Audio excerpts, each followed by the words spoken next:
একটা ফেসিস্টকে বিদায় করে কেন আমি আরেকটা ফেসিস্টকে নিয়ে আসব? এটা তো কোনো যৌক্তিকতা হতে পারে না। শেখ হাসিনা তো ভারতে পালিয়ে গিয়েছিল, তারেক রহমান পালাবেন কই?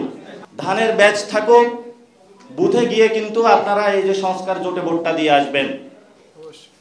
কারণ যদি ধানের ব্যাচে আপনারা ভোটটা দেন তাহলে বাংলাদেশে কোনো সংস্কার হবে না।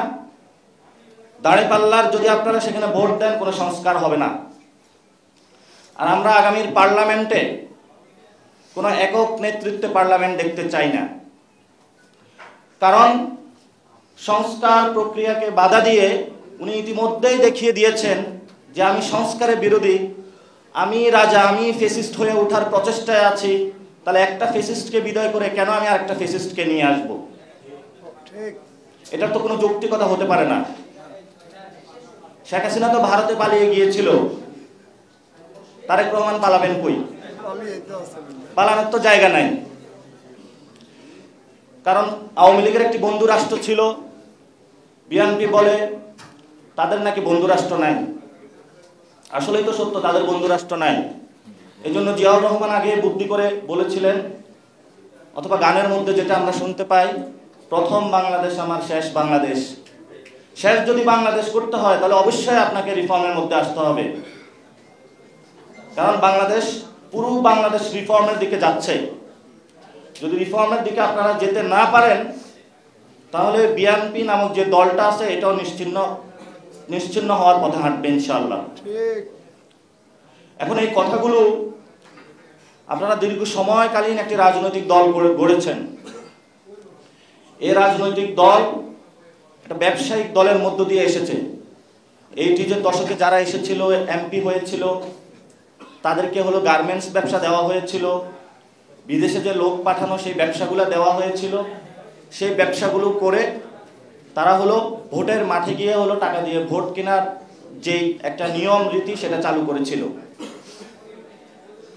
একটা সময় ছিল বিএনপি প্রার্থী খুঁজে পেতে অনেক কষ্ট হইতো, কিন্তু যখন আপসহীন নেত্রী আমাদের একজন পলিটিক্যাল ব্র্যান্ড অ্যাম্বাসেডর বলেছিলেন, আমরা আগে দেখতাম সাকিব আল হাসান নামতো মাঠে, তারপর হলো মাশরাফি হলো মাঠে নামতো হলো নৌকার ভোট চেয়ে।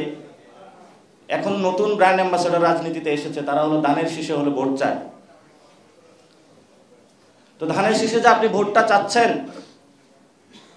আপনি আগে একটু বলতে হবে যে সংস্কার প্রক্রিয়া কিভাবে বাস্তবায়ন হবে সেই বিষয়ে বক্তব্য দিয়ে আপনি ধানের শীষে ভোট চাইতে হবে। আমরা আপনাকে সম্মান করি, কারণ শহীদ ফ্যামিলিদের আমরা সম্মান করি। কিন্তু যে ধরনের হাহা রিয়াকশন আসতেছে আপনাদের একটু ভাবা উচিত। আমরা শুরু থেকে বলে আসছি শহীদ ফ্যামিলিদের প্রতি আমরা নমনীয়, কিন্তু ৭১-এর মুক্তিযোদ্ধা কাঠ খেলে কেউ যদি স্বৈরাচার হইতে চায়, ২৪-এর শহীদ ফ্যামিলির কাঠ খেলে কেউ যদি আবার নব্য ফ্যাসিস্ট হতে চায়, সেখানে কোনো কিন্তু আমরা কম্প্রোমাইজ করব না। আমরা ওই সময় দেখেছিলাম ৭১-এর পরে যারা সত্যিকার মুক্তিযোদ্ধা ছিলেন, যারা সত্যিকার অর্থে সাম্য, মানবিক মর্যাদা, ন্যায় বিচার চেয়েছিলেন, তাদেরকে এক পাশ কেটিয়ে নতুন কিছু কম্বল চোর আবিষ্কার হয়েছিল, চোর বাটপার আবিষ্কার হয়েছিল। যারা মুজিব ভাই বলে সারাদিন মুখে ফেনা তুলেছিল, তারা বাংলাদেশটা একটা ফ্যাসিজমের দিকে নিয়ে গিয়েছিল। আর এখন নতুন করে ২৪-এর জুলাই শহীদদের রক্তের উপরে দাঁড়িয়ে তারেক ভাই স্লোগান দিয়ে নতুন করে বাংলাদেশে নতুন ফ্যাসিজম আনার আয়োজন চলছে। আমরা তাদেরকে সতর্ক করছি, ভুলেও এই ধরনের পদক্ষেপ নেবেন না। কারণ ইতিহাসে এই ধরনের যারা পদক্ষেপ নিয়েছিল তারা এখন ভারতে, কলকাতার অলিতে গলিতে না খেয়ে বেড়াচ্ছে। তাদের পরিণতিও আপনাদের হবে ইনশাআল্লাহ।